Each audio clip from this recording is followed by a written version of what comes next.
country of Denmark is becoming the first in the world to put the brakes on the COVID-19 vaccines for people under the age of 18. This from Alex Berenson. Children and young people only very rarely become seriously ill from COVID-19 with the Omicron variant.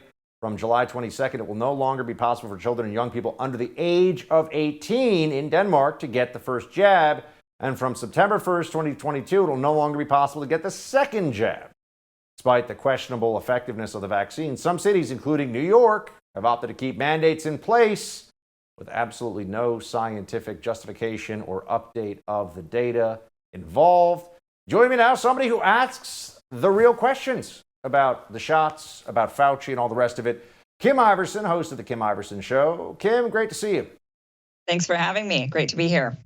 So I'm wondering, there's been this data that came out recently as well that showed, I think it was a large county in California, where 60% of fatalities in a month period recently were fully vaccinated against COVID.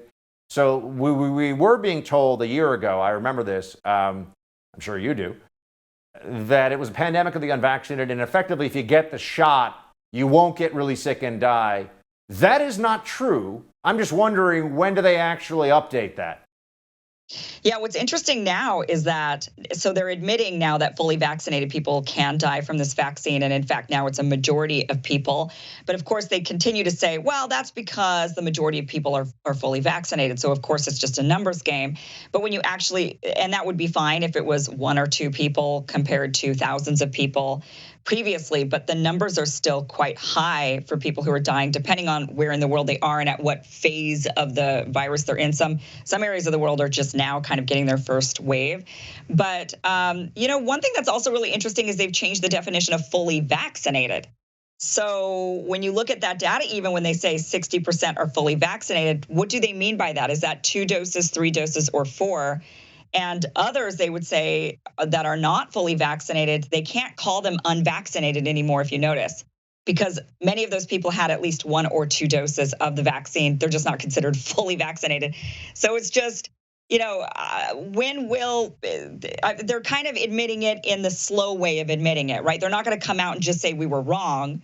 They're instead saying you got to keep dosing up. And now in the fall, we're going to come out with a new variant of this vaccine for the new variant of the virus, which is quickly shifting. They're going to give us the Omicron.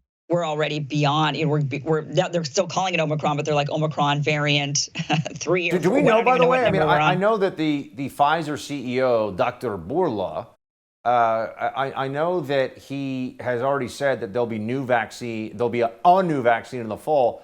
But is it going to be a boost to the already existing regimen of now 4 shots? Or is it going to be a whole new series? Is it going to be 2 shots? Do we have any indicators about this so far?